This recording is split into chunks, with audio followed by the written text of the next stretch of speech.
அக்பர் டவுனை சேர்ந்த சகோதரர் சாதிக் அவர்கள் ஒரு கேள்வியை கேட்டிருக்கிறார். என்ன கேட்கிறார் என்றா, காதியானிகள் ஜலசா என்று ஒரு மாநாட்டை கடந்த ஒரு திகதியை குறிப்பிட்டு நடத்தியுள்ளனர். காதியானி சகோதரர் ஒருவரிடம், நபிக்கு பிறகு நபி வர மாட்டார்களே, ஏன் இந்த கொள்கையில் இருக்கிறீர்கள் என்று கேட்டால், இது வழிகெட்ட கொள்கையாக இருந்தால் இவ்வளவு மக்கள் இதில் சேர்ந்து இருப்பார்களா? இப்படி ஒரு பிரம்மாண்டமான மாநாடு நடத்த இறைவன் அருள் புரிவானா என்று கேட்கிறார்கள். இதற்கு பதில் தரவும் என்று சொல்லி சகோதரர் சாதிக் அவர்கள் அக்பர் டவுன்ல இருந்து கேட்கிறாங்க. முதலாவது என்ன விஷயம் என்றா, காதியானிகள் என்று சொல்லக்கூடிய ஒரு வழிகட்ட பிரிவினர் நபிகள் நாயகம் ஸல்லல்லாஹு அலைஹி வஸல்லம் அவர்களுக்கு பிறகு நபிமார்கள் வருவார்கள். அப்படி வந்த ஒரு நபிதான் காதியானி பகுதியை சேர்ந்த மிர்சா குலாம் அஹ்மத் என்பவன் என்று சொல்லி அவனை நபியாக ஏற்றுக்கொண்டு அவனுக்கு பிறகு ஹலீஃபாக்கள் தோன்றுவார்கள் என்று சொல்லக்கூடிய ஒரு கொள்கையில் இருக்கிறார்கள். இது ஒரு வழிகட்ட கொள்கை, ஒரு குஃப்ரியத்தான ஒரு கொள்கை என்று நாங்கள் பிரகடனப்படுத்தி வருகிறோம். இதை பற்றி காதியானி சகோதரரிடம் எத்தி வைக்கின்ற நேரத்துல அவனோட ஜலசா என்று சொல்லக்கூடிய ஒரு மாநாடு நடந்திருக்குது. ஜல்சா எதுவோ தெரியல, ஒரு மாநாடு நடந்திருக்குது. அந்த மாநாட்டுல மக்கள் ஒன்று குழுமி இருக்கிறாங்க. அது இங்கிலாந்துல நடக்குது. பிரித்தானியாவுல நடக்கக்கூடிய அந்த மாநாட்டுல பல்லாயிரக்கணக்கான மக்கள் ஒன்று குழுமி இருக்கிறாங்க. இதை காட்டி அவர் என்ன கேட்கிறாருன்னா, வழிகட்ட கொள்கையாக இருந்தா இத்தனை மக்கள் ஒன்று கூடுவார்களா? இப்படி ஒன்று கூடி இருப்பதே அல்லாஹ்வுடைய அருள் இந்த அமைப்பில் இருக்கிறது, எனவே இது வெற்றி பெற்ற ஒரு அமைப்பு தான் என்று அந்த காதியானி சகோதரர் மார்க்க ரீதியான ஆதாரங்களை முன்வைக்காமல் ஒரு உலக ரீதியான ஒரு காரணத்தை முன்வைத்து தன்னுடைய வழிகேட்டை நியாயப்படுத்தி இருக்கிறார். முதலாவது அந்த சகோதரருக்கு என்ன பதிலை இவர் கொடுக்கணுமா? இவர் பதிலளிக்க சொல்ற அந்த சகோதரர் தெளிவடைவதற்காக என்ன பதில் சொல்லணும் என்றா, உலகத்துல இந்த பெரும்பான்மையை வைத்து முடிவெடுப்பது, நேர்வழி எது வழிகேடு எது என்று முடிவெடுப்பது இஸ்லாத்துல ஒரு அடிப்படையே இல்லை. அல்லாஹ் தஆலா திருக்குர்ஆன்ல 6வது அத்தியாயத்துல 116வது வசனத்துல சொல்கிறான், நபியே, நீங்கள் பூமியிலே அதிகமானவர்களை பின்பற்றினால் அவர்கள் உண்மை நல்வழியிலிருந்து வழி தவற செய்து விடுவார்கள். அவர்கள் பின்பற்றுவது ஊகத்தை தான். அவர்கள் அனுமானம் செய்வோரை தவிர வேறு இல்லை என்று அல்லாஹ் சொல்கிறான். அல்லாஹ் குர்ஆன்ல என்ன சொல்றான்? நபிகள் நாயகத்துக்கு உலகத்தில் உள்ள பெரும்பான்மையை நீங்க பின்பற்ற போனீங்கன்னா உங்களை வழிகெடுத்துருவாங்க, நீங்க சத்திய பாதையிலிருந்து சருகி விடுவீர்கள், அவங்க யூகத்தை பின்பற்றக்கூடியவர்கள், அனுமானம் செய்பவர்கள் என்று அல்லாஹ் சொல்கிறான். அப்ப பெரும்பான்மையை பார்த்து ஒரு சத்தியம் அசத்தியம் என்று மார்க்கத்துல முடிவெடுக்கலுமா? பெரும்பான்மை என்பது சத்தியம் அசத்தியத்துக்கான அளவுகோலே இல்லை. இன்னும் சொல்ல போனால் அல்லாஹ் திருக்குர்ஆன்ல சூரத்துல் பக்கரால 243வது வசனத்துல, சூரத்து யூசுப்ல 12வது அத்தியாயத்துல 38வது வசனத்துல அல்லாஹ் சொல்கிறான், வலாக்கின் அக்ஸரன் நாஸி லா யஷ்குரூன், மனிதர்களில் அதிகமானவர்கள் நன்றி செலுத்த மாட்டார்கள் என்று அல்லாஹ் சொல்கிறான். சூரத்துல் அஅராஃப் 7வது அத்தியாயத்துல 187வது வசனத்துல அல்லாஹ் சொல்கிறான், வலாக்கின் அக்ஸரன் நாஸி லா யஅலமூன், மனிதர்களில் அதிகமானவர்கள் அறிய மாட்டார்கள் என்று அல்லாஹ் சொல்கிறான். அதே போன்று சூரத்துல் ஹூத் 11வது அத்தியாயத்துல 17வது வசனத்துல அல்லாஹ் சொல்கிறான், வலாக்கின் அக்ஸரன் நாஸி லா யுமினூன், மனிதர்கள் அதிகமானவர்கள் நம்பிக்கை கொள்ள மாட்டார்கள். அதே போன்று அல்லாஹ் 12வது அத்தியாயத்துல 103வது வசனத்துல அல்லாஹ் சொல்கிறான், வமா அக்ஸருன் நாஸி வலவ் ஹரஸ்தல் முஃமினீன், நபியே, நீங்க எவ்வளவு பேராசப்பட்டாலும் மனிதர்களில் அதிகமானவர்கள் ஈமான் கொள்ள மாட்டார்கள் என்று அல்லாஹ் சொல்கிறான். அதே போன்று சூரத்து யூசுப் 12வது அத்தியாயத்துல 21வது வசனத்துல, 68வது வசனத்துல, 40வது வசனத்துல, 16வது அத்தியாயம் சூரத்து நஹ்ல்ல 38வது வசனத்துல அல்லாஹ் சொல்றான், வலாக்கின் அக்ஸரன் நாஸி லா யஅலமூன், மனிதர்களில் அதிகமானவர்கள் அறிய மாட்டார்கள் என்று ஏராளமான சான்றுகளை, மனிதர்கள் அதிகமானவர்கள் விளங்க மாட்டாங்க, நம்பிக்கை கொள்ள மாட்டாங்க, நன்றி செலுத்த மாட்டாங்க, அறிய மாட்டாங்கன்னு அல்லாஹ் சொல்கிறான். பெரும்பான்மையை வைத்து ஒரு முடிவெடுப்பது என்பது அது குர்ஆனுக்கு மாற்றமானது.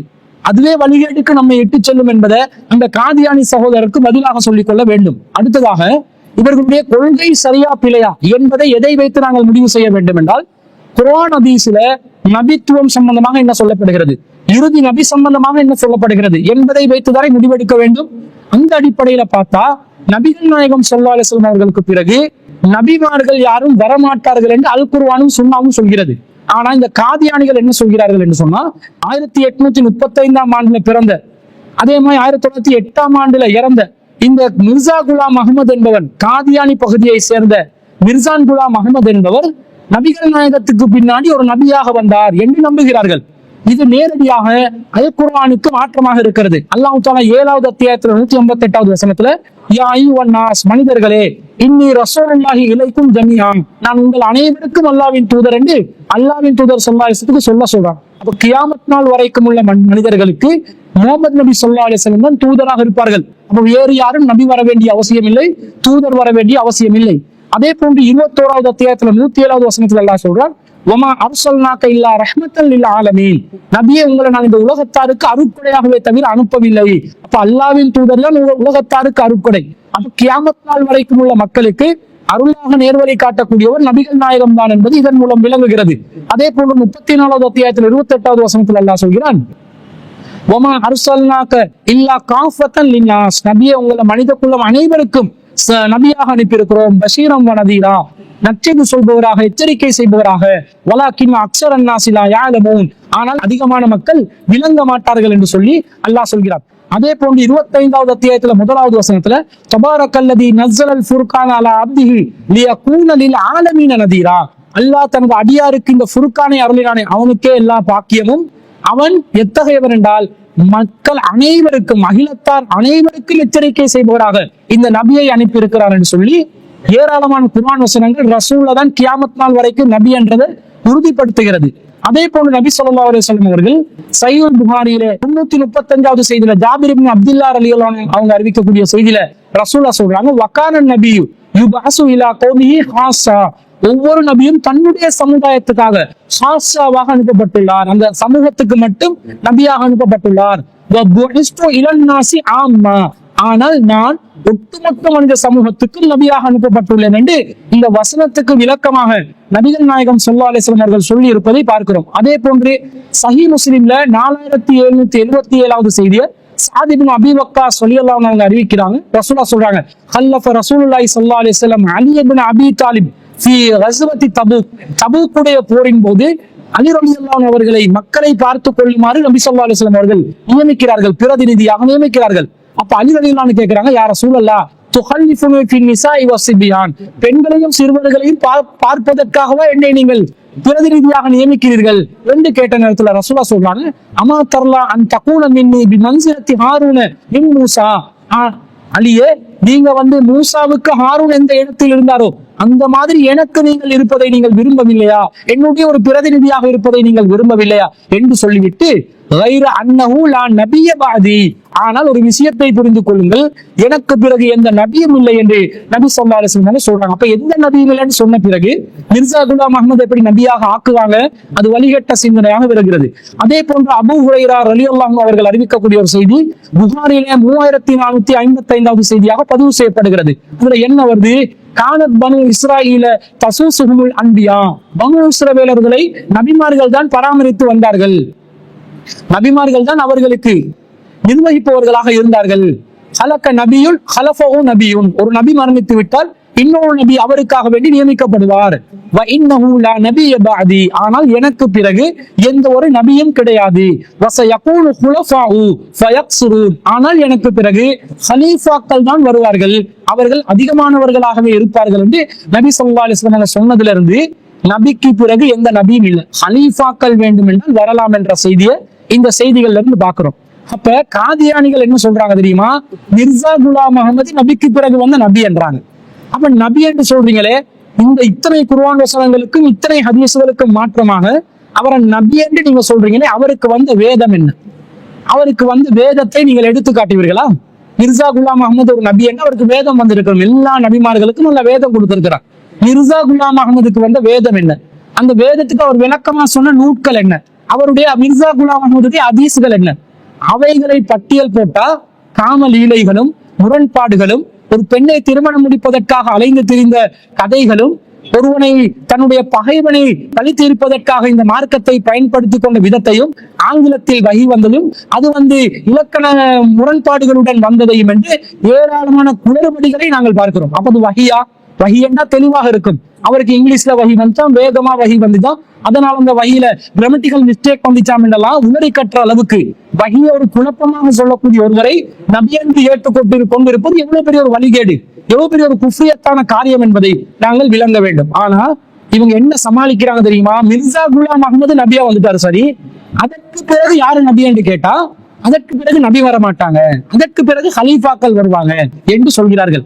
அவர்களுடைய முக்கியமான ஒருவர், அந்த காதியானை அமைப்பை சேர்ந்த உசூராக இருக்கக்கூடிய ஒரு தலைவர் ஒருவர், அவர் சொல்லக்கூடிய அந்த செய்தியை பாருங்கள். ஒரு தூதருடைய நபிமார்களுடைய அந்த அந்தஸ்தை இந்த உலகிலே நிலைத்திருக்க செய்வதற்காக, நிழல் வடிவில் அதனை நிலைநிறுத்துவதற்காக அல்லாஹு தஆலா खलीफाக்களை खुलाफाக்களை ஏற்படுத்துகிறார். तो इसी वजह से खुदा ताला ने खिलाफत को तजवीज किया था दुनिया कभी और किसी जमाना में बरकाते रिसालत के मौजूद है. எனவே இதன் காரணமாகத்தான் அல்லாஹு தஆலா खिलाफत அமைப்பை ஏற்படுத்தி இருக்கின்றார். இதனுடைய நோக்கம் என்னவென்றால், இந்த உலகம் ஒருபோதும் நபிமார்களுடைய அந்த அருளிலிருந்து பேரிழந்து விடக்கூடாது என்பதற்காக. அவர் என்ன சொல்கிறார்? அந்த நபித்துவத்தின் நிழலை இந்த உம்மத்தில் அல்லாஹ் நிலை நிறுத்துவான். அப்ப நபிக்கு பிறகு நபி வர மாட்டார் என்றது இஸ்லாத்தோட கொள்கை. இப்ப ரசூலுல்லாஹ்க்கு பிறகு ஒரு நபி வர முடியாது. ஆனா ரசூலுல்லாஹ்க்கு பிறகு மிர்சா குலாம் அஹ்மத் நபியா வருவாராம். சரி, மிர்சா குலாம் அஹ்மதுக்கு பிறகு யாராவது நபியா வருவாரான்னு கேட்டா அது நபி வர மாட்டாங்க. யாரு வருவாங்களா? நபித்துவத்தின் நிழல், அதற்கு பிறகு அவருடைய நிழலாக நுபுவத்தின் நிழல் இந்த உம்மத்துல நிலை நிறுத்தப்படும் என்று அதற்கு குலஃபாக்கள் அல்லாஹ் ஏற்படுத்துவான் என்று சொல்கிறார்கள். அதுக்கு அவங்க எதை ஆதாரமா காட்டுறாங்கன்னு சொன்னா, ரசூல் ஸல்லல்லாஹு அலைஹி வஸல்லம் சொல்லக்கூடிய ஒரு செய்தி அஹ்மதுல 17680வது செய்தியா பதிவு செய்யப்பட்டிருக்கிறது. அதுல ரசூலா சொல்றாங்க, தகூனு நுபுவத ஃபீக்கும் மாஷா அல்லாஹு அன் தகூன. இந்த நுபுவத்து அல்லாஹ் எவ்வளவு காலம் உங்கள் மத்தியிலே நிலை பெற வேண்டும் என்று அல்லாஹ் நாடுவானோ அவ்வளவு காலம் நிலை பெறும். சும்மா எர்ஃபாவா இதாஷான, பிறகு அல்லாஹ் அதை உயர்த்துவான். அல்லாஹ் நாடும் போது அதை உயர்த்தி விடுவான். சும்ம தகூனு ஹிலாஃபத்துன் அலா மின்ஹாஜின் நுபுவா. வாசகத்தை கவனியுங்கள். பிறகு அல்லாஹ் குலஃபாக்களை, ஹலீஃபாவை, ஹிலாஃபத்தை ஏற்படுத்துவான். அலா மின்ஹாஜின் நுபுவா, நுபுவத்தின் ஒளியிலிருந்து, வழியிலிருந்து அல்லாஹ் ஏற்படுத்துவான். ஃபதகூனு மாஷா அல்லாஹ் அன் தகூன. பிறகு அது நிலை பெறும் காலம் எல்லாம் அல்லாஹ் நாடும் அளவுக்கு நிலை பெறும். பிறகு சும்ம தகூனு முல்கன் வால்லன் ஃபயகூனு மாஷா அல்லாஹ் ஐயகூன. பிறகு மன்னராட்சி இடம்பெறும். ஆனா அந்த மன்னர் நல்லவரா இருப்பாரு, ஆனா மன்னராட்சி நிலை பெறும். அது அல்லாஹ் நாடும் அளவுக்கு நிலை பெறும். பிறகு சும்ம தகூனு முல்கன் ஜபரியத்தன்.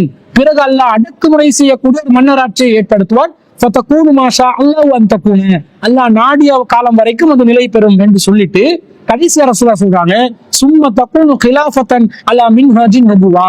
பிறகு மீண்டும் நுபுவத்தின் வழியிலிருந்து ஒரு ஹிலாஃபத் ஏற்படும் என்ற ஒரு செய்தியை வந்து சும்மா சக்கத்த, பிறகு நபிகள் நாயகம் அமைதி அடைந்தார்கள் என்ற ஒரு செய்தி வருகிறது. இதை காட்டி மின்ஹாஜுன் நுபுவா, நபிகள் நாயகத்தின் அந்த நுபுவத்தின் ஒளியிலிருந்து ஒரு ஹிலாஃபத் ஏற்படும் என்று சொன்னார்களே, அந்த ஹிலாஃபத் தான் இது காதியானிகளுடைய ஹிலாஃபத்.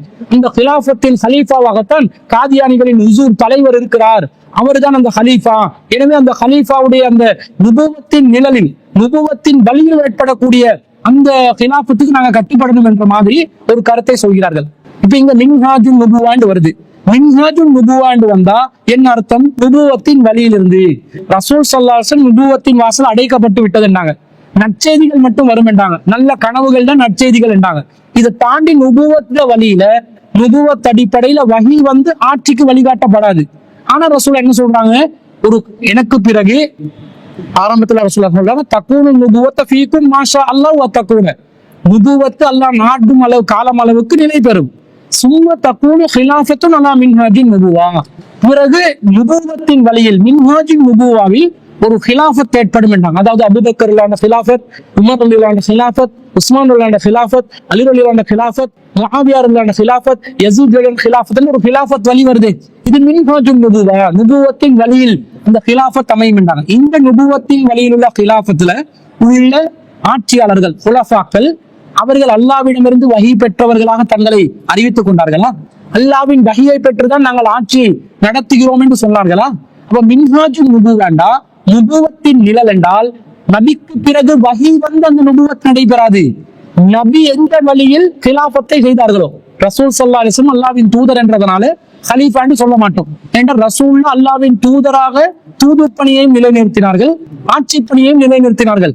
ரசூல்லா செஞ்ச ஆட்சி பணி என்ற அந்த பகுதியை ரசூல்லாவுக்கு பிறகு அந்த ரசூல்லாவுடைய நுபுவத்தின் அடிப்படையில் ரசூல்லா செஞ்சாங்களே ஆட்சி, அந்த நிழல்ல யாரு செய்வார்களோ அவர்கள் தான் நேர்வழி பெற்ற ஹலீஃபாக்கள் என்று இதன் மூலம் அல்லாஹ் சொல்கிறான். இந்த ஹலீஃபாவை தானே அல்லாஹ் சொல்கிறான். இதை தாண்டி இவங்களுக்கு வஹி வந்து வஹி மூலம் மக்களை ஆட்சி செய்கின்ற, மக்களை வழிநடத்துகின்ற ஒரு கலீஃபாவை பற்றி அல்லாஹ் சொன்னானா? சொல்லவில்லை. மாறாக இவங்க என்ன செய்றாங்கன்னு பாருங்க. இவங்களோட கலீஃபாவுக்கு பின்னாடி எப்படிப்பட்ட ஒரு நிலையில இருக்கணும் என்று சொன்னா, அவங்க சொல்றாங்க, முதலாவது சொல்றாங்க, நீங்க வந்து இந்த கலீஃபாவுக்காக வேண்டி எழுந்திருக்க வேண்டும். எந்த அளவுக்கு எழுந்திருக்க வேண்டும் என்றா, அந்த ஹலீஃபா முன்னாடி நீங்க ஒரு ஜனாசா போல இருக்கணும். ஹிலாஃபத்துல காலடியில உங்களோட தலையை கொண்டு வந்து வைக்கணும். ஒரு ஜனாசா போல நீங்க கிடக்கணும். ஆட்சியாளருக்கு எந்த விதத்திலும் நீங்க முரண்படக்கூடாது. மொத்தமா ஒரு ஷேக் முன்னாடி ஒரு புரட்டப்படுகின்ற ஜனாசாவை போன்று நீங்கள் ஆக வேண்டும் என்று இந்த காதியானிய இனத்து மதத்தினுடைய உஸ்தாத் உசூர் அவர்கள் சொல்லும் அந்த காணொலியை பாருங்க. अपनी हर मादी रूहानी तरक्की के लिए खिलाफत के कदमों में अपना सर रख दे। எனவே நீங்கள் எழுந்திருங்கள். உங்களுடைய உலகளாவிய மற்றும் ஆன்மீக எல்லா முன்னேற்றங்களுக்காகவும் நீங்கள் खिलाफत अहमदियाவின் காலடிகளின் மீது உங்களுடைய தலையை வையுங்கள். खुद को खलीफतुल मसीह के हाथ में ऐसे दे दें जैसे गस्साल के हाथ में मैयत होती है। जमीन और शख्स मैयत को नहलाता है, जैसे उसके हाथों में मैयत होती है, तो मैयत का अपना कोई ख्याल नहीं होता। वो कुछ उल्टे पलटे दाएं करे बाएं करे, जहां चाहे जिस चाहे बोले, उसका अपना ख्याल मैयत का खत्म हो जाता है। ऐसे ही हमें अपने आप को खुदा के हाथों में दे देना चाहिए और जैसे चाहे जिस चाहे हम उससे काम அவர்கள் கூறுகின்றார்கள், எனவே நீங்கள் எவ்வாறு உங்களை கிலாபத்தின் கீழ் கொடுத்து விட வேண்டும் என்றால், ஜனாதாவை மையத்தை குளிப்பாட்டுகின்றவருடைய கையில் மையத்தை எவ்வாறு இருக்கின்றதோ அவ்வாறு நீங்கள் கிலாபத்தின் கையில் உங்களை கொடுத்து விட வேண்டும். மையத்தை குளிப்பாட்டுகின்றவர் அந்த மையத்தை விரும்பியவாறு அவர் அதனை அங்கு திருப்பலாம், இங்கு திருப்பலாம், அந்த மையத்தை மாற்றலாம், கையை உயர்த்தலாம், எது வேண்டும் என்றாலும் அந்த மையத்தில் அவர் அதாவது செய்ய முடியும். அந்த ஜனாதாவுக்கு எந்த ஆற்றலும் இருக்காது. அதே போன்று நீங்கள் உங்களை முழுமையாக கிலாபத்தில் ஒப்படைத்து விடுங்கள். इसी में हमारी कामयाबी की जमानत है। அப்ப இந்த மாதிரி ஒரு ஹலீஃபாவாக இஸ்லாம் இருக்க சொல்லிட்டா இப்படி இருக்க சொல்லல. அல்லாஹ் தஆலா திருக்குர்ஆன்ல 4வது அத்தியாயத்துல 59வது வசனத்துல அல்லாஹ் சொல்கிறான், யா அய்யுஹல்லதீன ஆமனு, நம்பிக்கை கொண்டவர்களே, அத்தீயுல்லாஹ வ அத்தீயுர் ரசூல், அல்லாஹ்வுக்கும் இந்த தூதருக்கும் கட்டுப்படுங்கள், வ உலில் அம்ரி மின்கும், உங்கள் அதிகாரம் உள்ளவர்களுக்கும் கட்டுப்படுங்கள். ஃபைன் தனாஸஅதும் ஃபி ஷைஇன், உங்களில் யாராவது ஒரு விஷயத்துல முரண்பட்டால் ஃபருத்துஹு இலல்லாஹி வர் ரசூல், அதை அல்லாஹ்விடமும் அல்லாஹ்வுடைய தூதரிடமும் ஒப்படைங்கள். இன் குன்தும் துமினூன பில்லாஹி வல் யௌமில் ஆகிர், நீங்கள் அல்லாஹ்வை மறுமை நாளை நம்பி இருந்தால் அல்லாஹ்விடமும் அல்லாஹ்வுடைய தூதரிடமும் ஒப்படைங்கள். தாலிக கைரும் வ அஹ்ஸனு தஅவீலா, இதுதான் சிறந்தது, அழகிய விளக்கம் என்று அல்லாஹ் சொல்கிறார். அப்ப ஆட்சியாளருக்கு அல்லாஹ் கட்டுப்படுத்த சொல்றான். ஆனா ஆட்சியாளர் அல்லாஹ் ரசூலுடைய விஷயத்துல முரண்பட்டா ஜனாசா போல கிடங்கண்டானா கிடங்கன்னு சொல்லல. எப்படி அல்லாஹ் சொல்றான், ஃபருத்துஹு இலல்லாஹி வர் ரசூல், அதை அல்லாஹ்விடத்தில் அல்லாஹ்வின் தூதரிடத்திலும் ஒப்படையுங்கள். அப்ப அல்லாஹ் இந்த விஷயத்துல எப்படி நடக்க சொன்னாங்க, அல்லாஹ்வுடைய தூதர் எப்படி நடக்க சொன்னாங்களோ அந்த மாதிரி நாங்க நடக்கணும் என்றுதான் அல்லாஹ் தஆலா குர்ஆன்ல நேர்வழி பெற்ற ஆட்சியாளர்கள் சம்பந்தமாக குறிப்பிடுகிறான். அதுக்கு மாற்றமாக ஜனாசாவை போல கிடக்க சொன்னா அது நேர்வழி பெற்ற ஆட்சியா? அது வழிகட்ட ஆட்சி, அது குஃப்ரியத்தான் ஆட்சி. ஜனாசா புரட்ட மாதிரி கண்மூடித்தனமாக பின்பற்றக்கூடிய ஒரு மக்கள் கூட்டத்தை உருவாக்குவதற்காக கண்ட உதாரணங்களையும் ஆதாரமாக காட்டி பேசுவதை இஸ்லாத்தின் ஆதாரமாக எடுக்க முடியாது. மேலும் புகாரியில 7144வது செய்தியில நபிகள் நாயகம் ஸல்லல்லாஹு அலைஹி வஸல்லம் சொல்றாங்க, அஸ்ஸமு வத்தாஅத்து ஹக்குன், செவிமடுப்பதும் அதே போன்று கட்டுப்படுதலும் என்பது சத்தியம், அது கடமை, அது நிலைநிறுத்தப்பட வேண்டும். மாலம் உமர் பில் மஈசத்தி, ஆனா மார்க்கத்துக்கு மாற்றமான காரியங்களில் கட்டுப்படுதல் என்பதும் செய்மடுத்தல் என்பதும் கிடையாது. யாராவது ஒருவர் மார்க்கத்துக்கு முரணான ஒன்றை உங்களுக்கு ஏவினால் கட்டுப்படுதலும் கிடையாது, செய்மடுத்தலும் கிடையாது என்ற செய்தியை அப்துல்லா பின் அம்ர் ரலியல்லாஹு அன்ஹு அறிவிக்கிறாங்க, ரசூல் ஸல்லல்லாஹு அலைஹி வஸல்லம் அவர்கள் சொன்னதாக. அப்ப இதுல இருந்து என்ன விளங்குது, கட்டுப்படுதல் செய்மடுத்துதல் என்பது மார்க்கத்துக்கு உட்பட்ட காரியங்கள், அல்லாஹ் ரசூலுக்கு மாற்றம் செய்யற காரியத்துல இல்ல. அப்படிதான் குர்ஆன் வசனமும் சொல்லுது, இந்த ஹதீஸும் சொல்லுது. இன்னும் சொல்ல போனால் பாவமான காரியங்களை கட்டுப்படுதல் கிடையாது என்று புகாரில 4340வது செய்தியில அலி ரலியல்லாஹு அன்ஹு அறிவிக்கிறாங்க, அத்தாஅத்து ஃபில் மஅரூஃப், கட்டுப்படுதல் என்பது நன்மையான காரியங்களில் தான், முரணான காரியங்களில் கட்டுப்படுதல் என்பது கிடையாது என்ற செய்தியை அலி ரலியல்லாஹு அன்ஹு அறிவிக்கிறாங்க. அப்ப இதுல இருந்து என்ன விளங்குதுன்னா, ஜனாசாவை போல ஹலீஃபா முன்னாடி கிடக்க முடியாது. அப்ப ஜனாசா முன்னாடி தக்லீதாக கண்மூடித்தனமாக பின்பற்றக்கூடிய ஒரு கூட்டத்தை உருவாக்குற காதியானி மதம் சரியான மதமா? காதியானி பிரிவு சரியான பிரிவா, அது வழிகேட்டின் உச்சத்தில் இருக்கக்கூடிய ஒரு பிரிவு என்பதை நாங்கள் விளங்க வேண்டும். இன்னும் சொல்ல போனால் இந்த மின்ஹாஜுன் நுபுவா நபி ஸல்லல்லாஹு அலைஹி வஸல்லம் காலத்துல ஏற்பட்டுச்சு. அதற்கு பிறகு மீண்டும் ஒரு மின்ஹாஜுன் நுபுவா கியாமத் நாள் நெருங்கும் போது ஏற்படும் என்று குறித்த ஹதீஸ் சொல்கிறது. எப்படி சொல்லுது? நபிகள் நாயகம் ஸல்லல்லாஹு அலைஹி வஸல்லம் இறுதியாக முதல்ல நுபுவத் வருது, பிறகு மின்ஹாஜுன் நுபுவால நபித்துவத்தின் ஒளியின் கீழ் ஒரு ஹிலாஃபத் நடக்குது. அது சஹாபாக்கள் செஞ்ச ஹிலாஃபத். அதற்கு பிறகு மன்னராட்சி நடைபெறும். அதுல நல்ல ஒரு மன்னர் ஆட்சி செய்வார். பிறகு மன்னராட்சி நடைபெறும். கெட்ட மன்னர்கள், அடக்கி ஆளக்கூடிய ஜப்ரியத்தானவர்கள் அதுல ஆட்சி செய்வார்கள். பிறகு நபி ஸல்லல்லாஹு அலைஹி வஸல்லம் ஹிலாஃபா நடக்கும், மின்ஹாஜுன் நுபுவால நடக்கும். அது எதிர்காலத்துல கியாமத் நாள்ல நிலை பெறக்கூடிய ஒரு ஆட்சியாக இருக்கும். அது ஹிலாஃபத்தா இருக்கும்.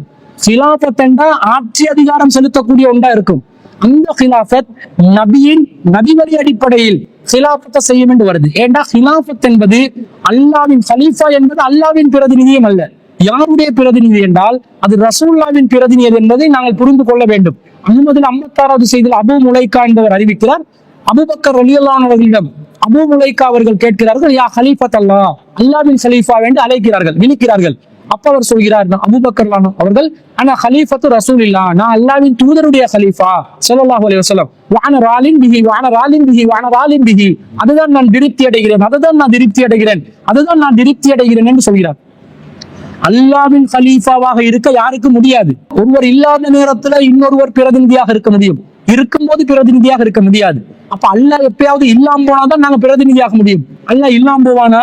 இல்லாம போக மாட்டான் என்றால் அல்லாவுக்கு யாரும் பிரதிநிதியாக முடியாது. ஹலீஃபாங்க ஹலீஃபத்து ரசூலில்லாஹ், ரசூலுல்லாஹ்வுடைய ஹலீஃபாவாக இருக்கிறார்.